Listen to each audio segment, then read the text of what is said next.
우리가 우리 인생에서 늙는다는 것, 노년을 산다는 것에 성경적인 의미가 뭔가에 대해서 살펴보려고 합니다.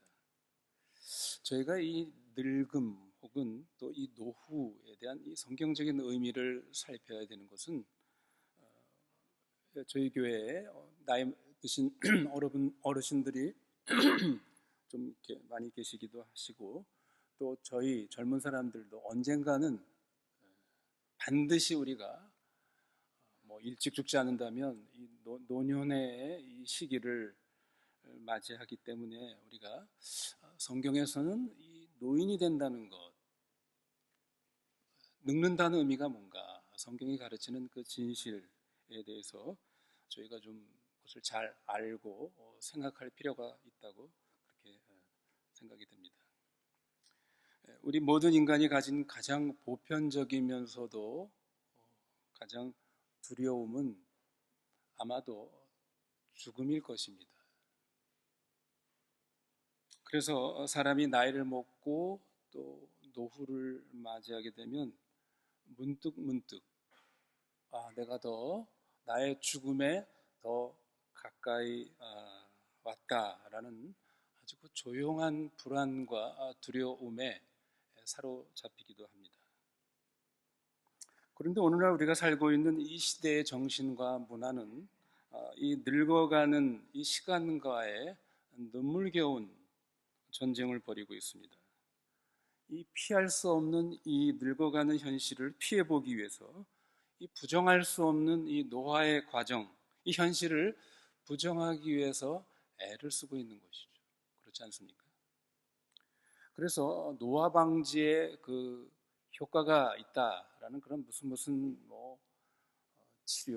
치료제, 약품, 주름살 제거, 수술, 크림 등등 수많은 노화 방지에 관련된 정보와 상품 광고는 어떻게든 우리 인간이 그 늙어감을 제거하거나 늦춰보려는 그런 환상에 많은 사람들이 막대한 그 관심과 돈을 쓰고 있습니다. 오늘날 세상은 이 늙음을 혹은 노화를 질병 혹은 쇠퇴, 가치 상실, 무의미 함으로 향하는 그런 아주 느린 걸음으로 보고 있습니다. 그리고 우리 중 많은 그리스도인들도 이러한 세상의 관점을 흡수하고 있는 이러한 실정입니다. 우리는 거울을 보고 주름과 흰 머리를 수치와 패배의 신호로 봅니다. 저희 집에도 그런 사람이 한 사람 있습니다. 주름지고 늘어진 그 피부를 어떻게든 한번 펴보려고 본인 말로는 아주 값싼 알디에서 산다고 합니다. 꿀을 사다가 얼굴에다가 저녁마다 꿀을 바르고 숟가락으로 문질러 대는 것이죠.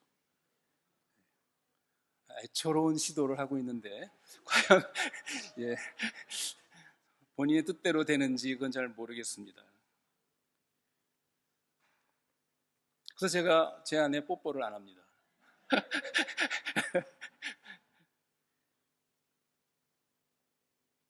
하지만 성도 여러분, 만약 성경이 이 노화에 대해서, 이 늙어감에 대해서 성경이 어떤 비밀스러운 진실을 담고 있다면 여러분 어떻게 하시겠습니까?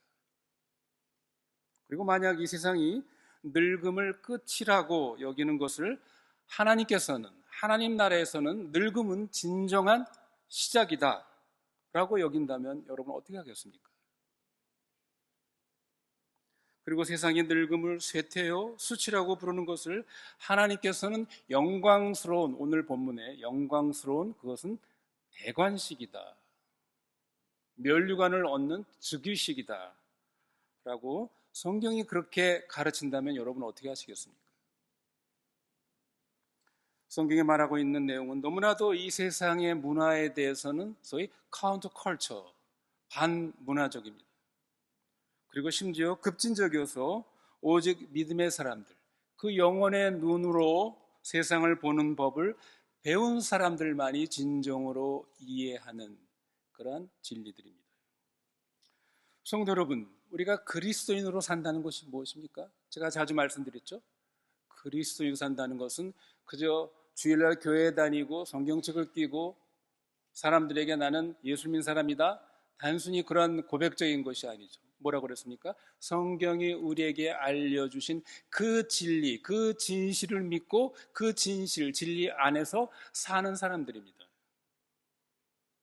다시 말해서 성경이 우리에게 알려준 그 진실, 그 관점, 그 안경을 쓰고 세상과 우리 인간의 삶을 바라보는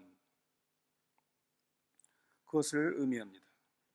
그러므로 우리는 이 성경적인 관점, 성경적인 진실을 가지고 사람이 늙는다는 것, 노후를 산다는 것에 대한 바른 의미를 우리는 가지고 그렇게 살아야 되겠습니다. 우리는 이 노화, 늙어감에 대한 세상의 두려움과 거짓 선전을 거부하고 성경이 가르치는 진리, 진실을 우리는 탐색할 필요가 있습니다. 여러분, 성경이 우리의 그 늙은 것, 노년인, 노인이라는 가르침은 그저 나이 많은 사람에 대한 값싼 위로의 메시지가 아닙니다. 이것은 희망의 선언문이요, 목적의 새로운 정의입니다. 또한 이것은 우리 인생의 젊은 황금기를 이 노년이라는 가장 영광스러운 시기로 변화시킬 그런 힘을 가지고 있음을 우리에게 알려주고 있습니다. 그렇다면 성도 여러분, 우리가 이 노년 혹은 노화와 관련된 성경의 첫 번째 진실은 무엇입니까? 성경의 관점, 하나님의 관점에서 볼 때 이 노화, 늙어감, 이것은 수치의 원천이 아니라 영광의 원천임을 우리에게 가르치고 있습니다. 여러분, 오늘 본문 잠언 16장 이 31절 말씀을 다시 한번 보십시오. 이 말씀은 오늘날 이 시대, 젊음에 집착하는 이 시대 문화에 충격적인 선언을 하고 있습니다. 뭐라고요? 백발은 영화의 면류관이라, 의로운 길에서 얻으리라. 성도 여러분, 여기에 쓰여진 이 단어를 주목하십시오. 뭐라고요? 백발은 뭐라고요? 늙음의 표시, 수치스러움의 표시가 아니라 뭐예요? 영광의 면류관이다. 여러분, 이 면류관이 상징하는 게 뭡니까? 면류관은 영광이요, 승리요, 권위의 표시입니다. 하나님께서는 그의 삶이 믿음의 길, 의로운 길을 걸었던 그 신실한 하나님의 사람들, 믿음의 사람들을 보시고 그의 그 흰머리, 그의 늙음이, 백발이 삶이 끝나가는 표시가 아니라 그가 잘 살아온 삶을 나타내는 면류관으로 보신다라는 그런 말씀입니다.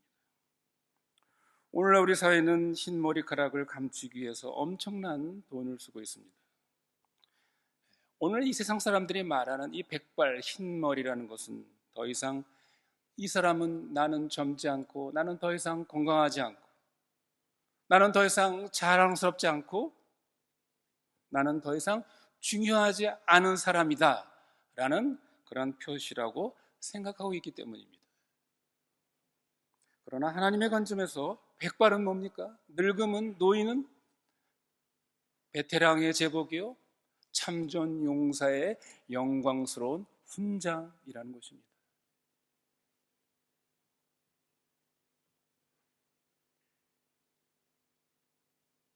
그것은 그 사람이 치른 인생의 모든 전투들, 견뎌낸 폭풍들, 인내한 믿음의 증거들입니다. 모든 그 흰 머리카락 한 올 한 올은 수십 년에 걸쳐 하나님의 신실하심에 대한 조용한 증거들입니다. 그것은 많은 유혹과 실패, 실망, 고통에도 불구하고 여전히 그 사람이 믿음의 길을, 의로운 길에 머물렀다라는 그러한 외적인 가시적인 선언이라는 것입니다. 성도 여러분, 우리는 이 첫 번째 진실을 잊지 않아야 하겠습니다. 이것은 오늘 우리를 하여금 두 번째 진실로 이끌어줍니다. 하나님께서는 늙은 사람들과 끝나지 않으셨다는 것을 우리에게 가르쳐 줍니다. 오늘날 우리 문화는 은퇴라는 개념을 발명했습니다. 그래서 우리가 특정 나이가 되면 우리의 유용한 모든 일들은 끝나고 이제 우리의 삶은 여가 생활로 넘어간다, 그런 의미죠. 물론 우리가 여가 생활이라는 것, 휴식이라는 것 자체가 잘못된 것은 아닙니다. 그러나 우리가 영적인 부분에서 영적인 은퇴라는 생각은 성경적으로 아주 비성경적이고 낯선 단어입니다.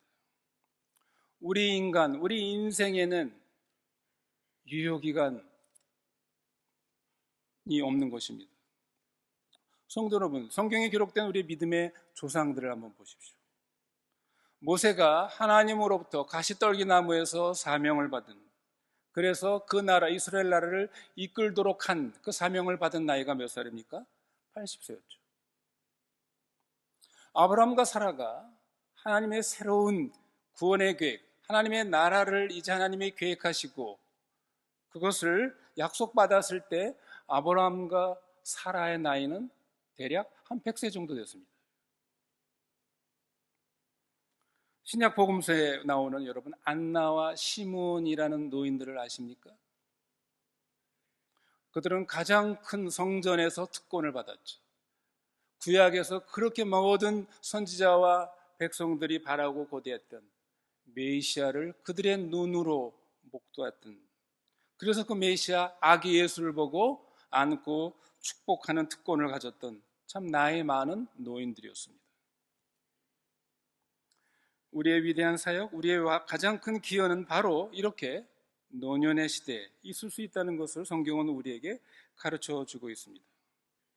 성경은 이 땅에서 우리의 모든 삶을 영원한 나라에서의 진정한 삶을 위한 준비로 가르치고 있습니다. 그러므로 여러분, 성경적인 의미로 본다면 우리의 노년은 인생의 그런 말년, 에필로그가 아닙니다. 노년은 영광으로서의 졸업 전의 마지막 과정이자 가장 강렬한 훈련의 장이라고 말할 수 있습니다. 성도 여러분, 우리는 우리 인생이 노년을 포함해서 영원한 삶을 위한 준비의 과정이라는 것과 더불어서 노년이 우리에게 패배와 수치가 아닌 영광의 면류가 아니요 뭐라고요? 베테랑의 제복이요 훈장이라는 의미가 무엇인가에 대한 질문을 우리는 던져야 합니다. 이것은 뭡니까? 이것들은 바로 오직 세월만이 쌓을 수 있는, 세월로만이, 세월이 지나야, 세월이 쌓여야지만 얻을 수 있는 지혜와 결실을 의미합니다. 그래서 이 지혜라는 것은 백발 노인에게 속한 것입니다. 욥은 그의 고통 속에서 이렇게 선언하고 있습니다. 욥기 12장 12절에 욥은 이렇게 선언하고 있죠. 늙은 자에게는 지혜가 있고 장수하는 자에게는 명철이 있느니라. 늙은 자에게는 지혜가 있고 장수하는 자에게는 명철이 있느니라. 성도 여러분, 오늘날 우리 현대 세계가 잃어버린 중요한 구별이 있습니다. 잃어버린 구별이 뭐라고요? 지식과 지혜의 차별, 구별을 오늘날 현대 문화는 상실하고 있습니다. 여러분, 지식이라는 것은 뭡니까? 사실에 근거한 어떤 정보들이죠. 오늘날 스마트폰을 가진 젊은이는 솔로몬보다도 훨씬 더 많은 지식, 정보를 가지고 있습니다. 그러나 이 지혜는 다른 것입니다. 성경이 말하는 지혜라는 것은 지식을 올바로 삶에 적용하는 능력이라고 이렇게 말하고 있죠. 그것은 다시 말하면 분별력입니다. 어떤 분별력입니까? 그것은 우리 삶의 인생의 패턴, 인간 마음의 길, 그리고 가장 중요하게는 하나님의 길을 이해하고 분별하는 능력입니다. 여러분, 이러한 지혜는 오늘날 인터넷에서 다운로드로 우리가 얻을 수 있는 것이 아닙니다. 지혜는 마치 바이올린 악기를 만드는 나무가 그 더 풍부한 소리를 내기 위해서 오랫동안 그 나무를 담그는 숙성의 과정이 필요한 것처럼 우리 영혼의 수많은 시간의 경험을 통해서 이 지혜와 경험을 얻을 수가 있습니다. 그래서 이 지혜는 우리의 수십 년 동안 응답된 기도와 응답되지 않은 기도, 성공과 실패, 기쁨과 고통의 산물입니다. 이 노년과 관련된 네 번째 진실은 놀라운 결실에 대한 약속입니다. 시편 92편의 시인은 이렇게 선언합니다. 의인은 종려나무같이 번성하며 레바논의 백향목같이 성장하리로다. 그는 늙어도 여전히 결실하며 진액이 풍족하고 빛이 청청하여. 시편 92편 12절로 14절 말씀입니다. 여러분, 사막지대에서 자라는 이 종려나무와 이 백향목의 이미지는 강력합니다. 그것은 아주 건조한 메마른 그 기후에서 번성하고 아주 오랫동안 열매를 맺는 나무입니다. 하나님께서는 노년기에 단지 생존을 약속한 것이 아니라 결실을 여기서 약속하고 있습니다. 여러분, 이 결실, 이 열매들의 약속의 내용은 무엇입니까? 그것은 분주한 활동의 열매가 아니라 더 깊고 지속적인 열매일 것입니다. 그 열매들 우리가 여러 가지로 볼 수 있습니다. 우리가 생각해 볼 수 있는 것은 멘토링의 열매죠. 그가 지금까지 살아온, 견뎌내온 여러 가지 그런 그 믿음의 삶, 경험들, 이런 것들을 자신의 후손들과 혹은 젊은 세대를 위해 멘토링을 할 수 있는 이러한 열매입니다. 우린 중보의 열매도 생각할 수 있습니다. 흔들 의자에 앉아서 하늘을 움직이는 기도의 전사가 되는 것, 이것은 노인의 아주 중요한 하나님이 약속한 결실이라고 볼 수 있습니다. 혹은 고요한 간증의 열매도 있습니다. 우리가 인생의 폭풍을 견뎌온 그런 수많은 세월들, 사건들, 사망의 음침한 골짜기를 거닐었던 그 안에서 하나님이 함께 하셨던 그 수많은 사연들, 이러한 그 증거들은, 이러한 간증들은 천마디의 설교보다도 더 힘이 있는 것입니다.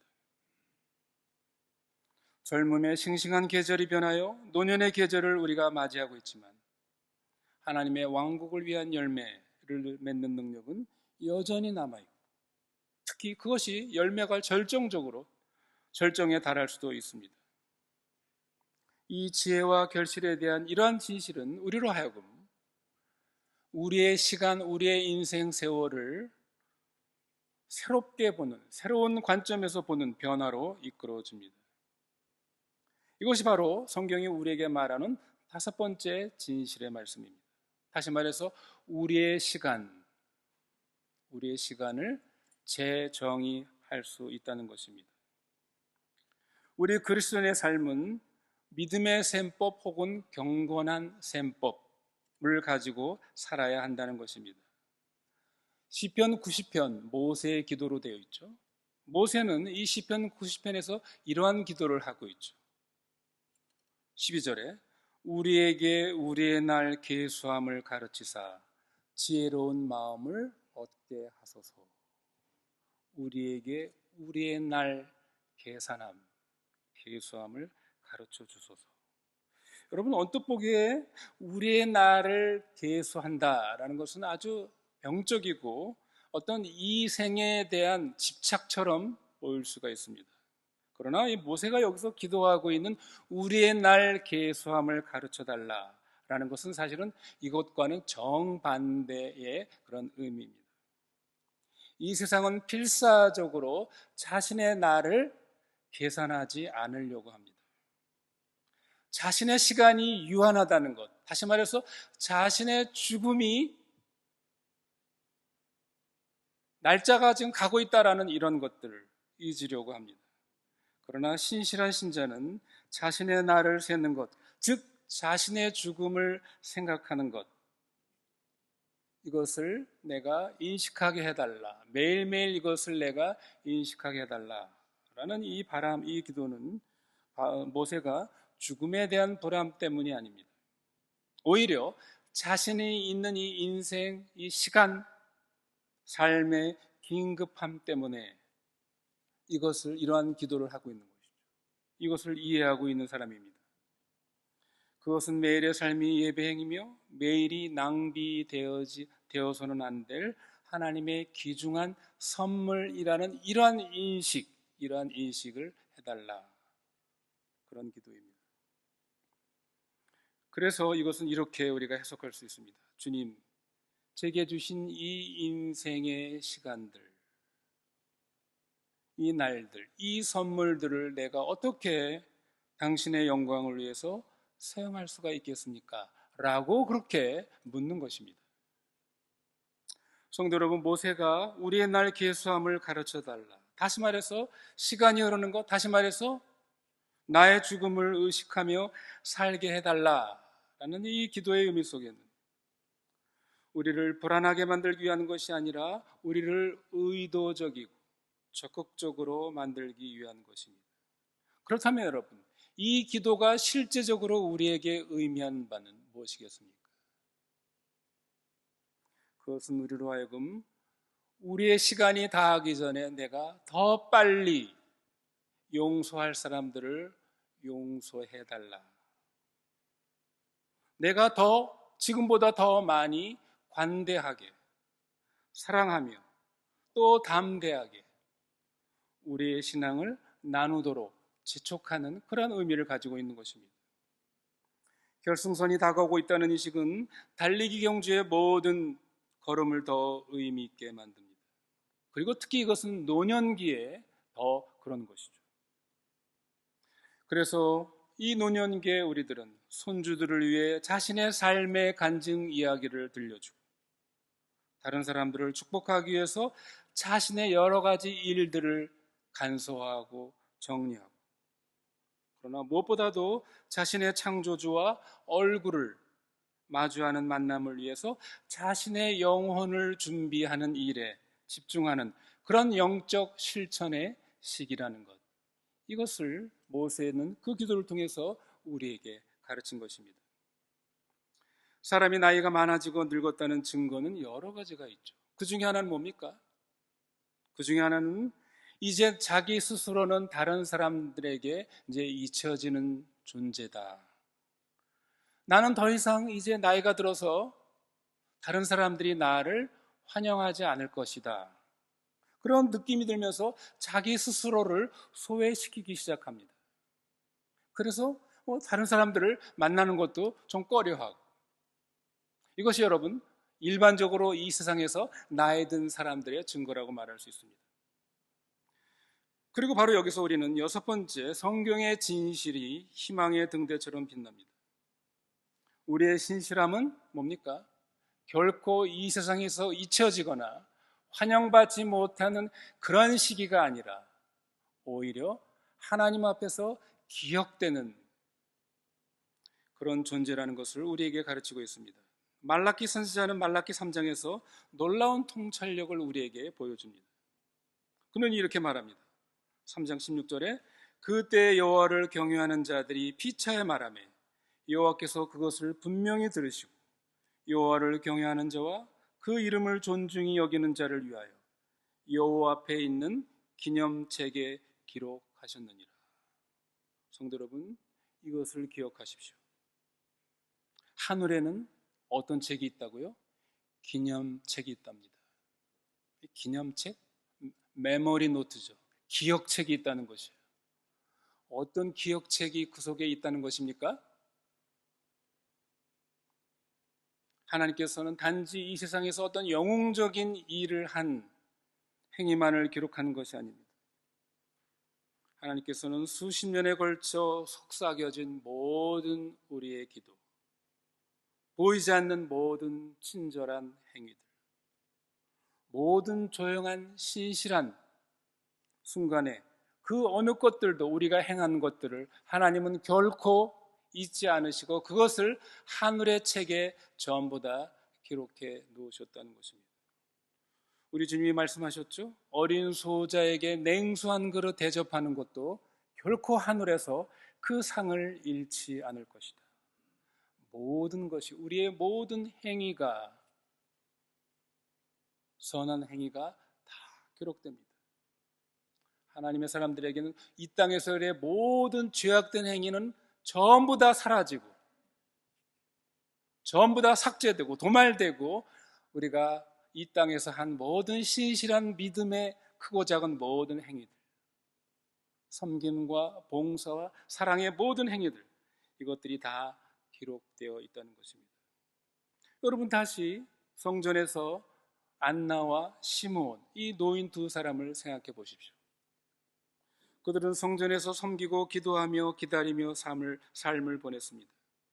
세상은 아무래도 그들을 늙은이로, 무가치하고 이제는 용도 폐기된 쓸모없는 늙은이들로 그렇게 보았을 것입니다.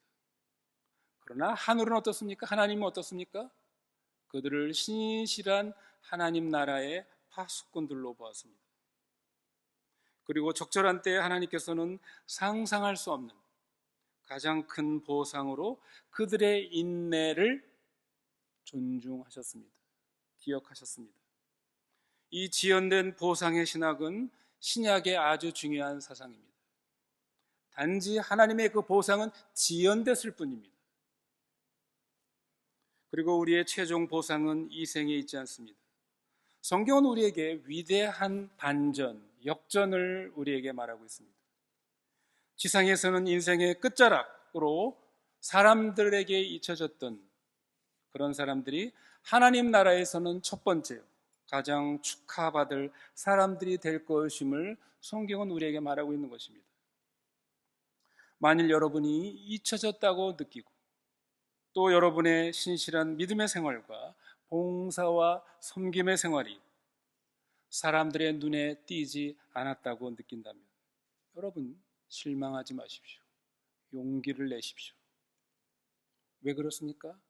여러분의 가장 중요한 관객이 여러분을 보고 계신 것입니다.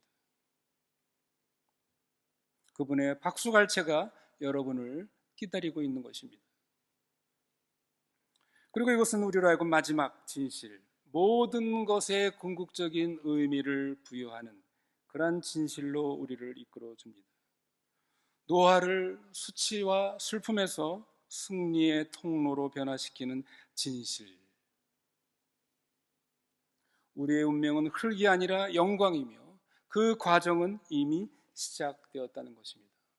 바울은 고린도후서 4장 16절에서 우리에게 아주 놀라운 열쇠를 제공합니다. 그러므로 우리가 낙심하지 아니하노니 우리의 겉사람은 낡아지나 우리의 속사람은 날로 새로워지도다. 여러분, 이것은 우리 기독교인의 모습, 기독교인의 생활의 위대한 이분법이자 위대한 역설입니다. 세상에게 노화는 쇠퇴의 과정입니다. 우리의 몸은 약해지고 마음은 느려지고 우리의 아름다움은 사라져 버립니다. 그러나 신자에게는 동시에 이러한 사라짐, 쇠퇴와 반대적으로 정반대, 동시적으로 일어나는 과정이 있다는 것입니다. 겉사람, 즉 우리의 죽을 껍데기가 낡아짐에 따라 우리의 속사람, 즉 우리의 진정한 새 자, 영적 자아는 날마다 새로워지고 강해지며 영원을 위해 준비되고 있습니다. 이 영혼의 관점은 우리를 모든 것을 새롭게 변화시킵니다. 이 죽을 껍데기에 있는 우리의 겉사람, 이 육체의 쇠잔, 노화는 이것이 우리의 영원한 집이 아니란 사실을 우리에게 인식시켜줍니다. 우리가 이 땅에서의 힘의 상실은 우리로 하여금 하나님의 힘에 더 의존하도록 강요합니다.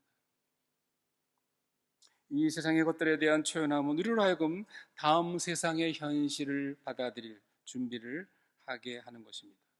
바울은 고린도서 15장에서 이 과정을 아주 아름답게 묘사하고 있습니다. 바울은 15장에서 뭘 어떻게 묘사합니까? 우리 몸을 씨앗으로 묘사하고 있죠. 여러분, 새로운 식물이 태어나기 위해서는 그 씨앗의 껍질이 터져나가고 죽어야 합니다. 우리의 부활의 몸도 마찬가지라는 것입니다. 부활의 영광스러운 몸을 얻기 위해서는 우리 이 현재의 몸은 썩어지고 죽어야만 합니다. 그러므로 우리 그리스도인에게는 이 노화, 이 늙음, 이것은 끝이 아니라는 것입니다. 그것들은 우리의 씨앗이 터지는 것입니다. 우리의 노화와 죽음은 결코 늙지 않고 결코 병들지 않고 결코 죽지 않을 영광스러운 새로운 몸을 받기 위한 부활의 전주곡입니다. 이 부활의 소망은 우리의 늙음, 우리의 노화를 새롭게 정의해 줍니다. 그것은 소멸로의 쇠퇴가 아니라 모든 것의 오히려 상승이요, 완성이요, 영광임을 우리에게 알려주고 있습니다. 그것은 우리의 정체성의 상실이 아닙니다. 오히려 그것은 우주의 왕이신 하나님의 자녀로서의 우리의 진정한 정체성이 영광스럽게 절정적으로 드러나는 그러한 것을 우리에게 말하고 있습니다. 말씀을 맺습니다. 성도 여러분, 우리 그리스도인은 이 늙음, 노후, 노년의 인생을 완전히 새로운 관점으로 바라봐야 합니다. 만약 여러분이 젊은 사람이라면 어르신들을 새로운 존경심으로 바라보시기를 바랍니다. 그분들은 지혜의 도서관이며 영광의 면류관입니다. 만약 여러분이 늙은 그런 노년, 백발이라고 한다면 여러분 고개를 드십시오. 여러분은 대관식, 결식, 지혜의 계절에 있는 분들이십니다. 노년의 때와 목적은 어느 때보다도 중요합니다. 하나님께서는 이 노년의 때를 살고 있는 여러분들 잊지 않으십니다. 오늘 성경이 우리에게 알려주신 이 진실들이 노년의 때에 있는 어르신들을 격려하고 두려움에서 해방시켜 주시기를 바랍니다. 또한 우리 모두는 모든 계절들을 존중하는 그러한 신앙 공동체가 되기를 바랍니다. 그래서 어린이와 청장년, 노인 모두가 그리스도의 몸으로서 서로를 위해 기도하고 격려하면서 우리를 기다리는 그 영광을 향해서 함께 걸어나가시는 저와 여러분이 되시기를 바랍니다.